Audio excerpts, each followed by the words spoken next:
কবর চাপ দেয় অতীতে যা কিছু আছে ঝরানোর জন্য, কিছু যদি না থাকে জান্নাতে মাকাম বাড়ানোর জন্য। দ্বিতীয় আরেকটা ব্যাখ্যা আছে, মজার ব্যাখ্যা, আপনাদের আশা করি মজা লাগবে। সেটা হলো আল্লাহ আমাদেরকে বানিয়েছেন কি থেকে? মিনহা খালাকনাকুম ওয়া ফিহা নুঈদুকুম ওয়া মিনহা নুখরিজুকুম তারাতান উখরা। কোরআনের আয়াতই তো এটা। সৃষ্টি করেছি তোমাদেরকে মাটি থেকে, ফিরিয়ে আনবো মাটিতে, আবারও উঠাবো মাটির ভেতর থেকে।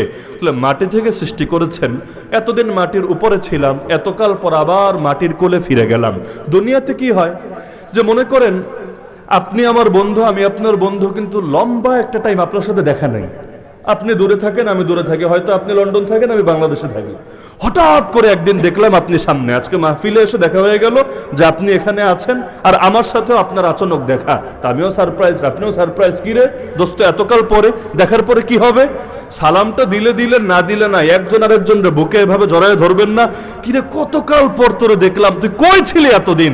এই যে বুকে একটা চাপ দেন না, মানে যেন তো না মহানাকা না। এক হলো স্বাভাবিক মহানাকা, ঈদের দিন যেটা করেন, এই এতদিন পর পেলে ওইটা কিন্তু স্বাভাবিক মহানাকা হয় না।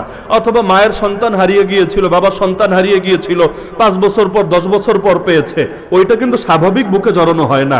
মাঝে মাঝে এমন জোরে চাপ দেয়, আর একজন চিন্তা করে বেটা তাড়াতাড়ি ছাড়, আমার তো বুকের হাড্ডি গুড্ডি ভাঙার মতো অবস্থা হয় না অনেক সময়?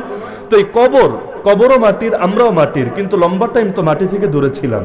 এবং কার কবর কোন জায়গায় হবে, কোন মাটিতে হবে, সব নির্ধারিত, ওই মাটিরও জানা আছে। কিন্তু কতদিন দেখা নাই, সাক্ষাৎ নাই, কথা নাই, বার্তা নাই, কই ছিলাম না ছিলাম, কি খেলাম না খেলাম। এতদিন পর দোস্তের কাছে ফিরে গেলাম, তো দোস্ত পেয়ে বলে, আরে দোস্ত এতকাল পর আইসস, আয় একটু বুকে আয়। ওই যে কবর বুকে জড়ায় ধরে, এইটাই হলো সেই কবরে চাপ দেওয়া। এটাও একটা ব্যাখ্যা। তো ওই যে বলেছিলাম মুহাদ্দিসিনে কেরাম 2 ব্যাখ্যা করেছেন। এক হলো গুনাহ মাফের জন্য কবর চাপ দেয়, আর এক হলো মহব্বতের কারণে কবর চাপ দেয়। এতদিন পর মিলন হলো, দেখা হলো, একটু চাপ তো দিতেই হয়। কিন্তু মুমিনের জন্য এটা বড় ব্যাপার না। এরপরেই সে যখন প্রশ্নের জবাবগুলো দিতে পারে, কবর এত প্রশস্ত হয়ে যায়, তার চোখ যায় যত দূর, কবরও হয়ে যায় তত বড়।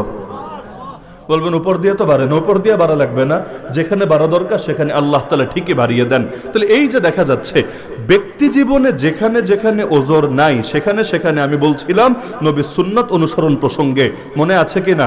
আল্লাহ রসুলের ঘরে গেলেন সাহাবী আব্দুর রহমান, আম্মাজান আয়েশার ভাই, যার হাতে কি ছিল মনে আছে তো? কি ছিল?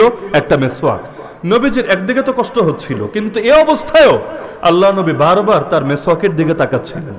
তো মনে করেন আপনি আমার বাসায় বেড়াতে আসলেন, হাতে একটা মিষ্টির প্যাকেট ফুলকলি থেকে বা বনফুল থেকে বা অন্য কোনো জায়গা থেকে এনেছেন। এখন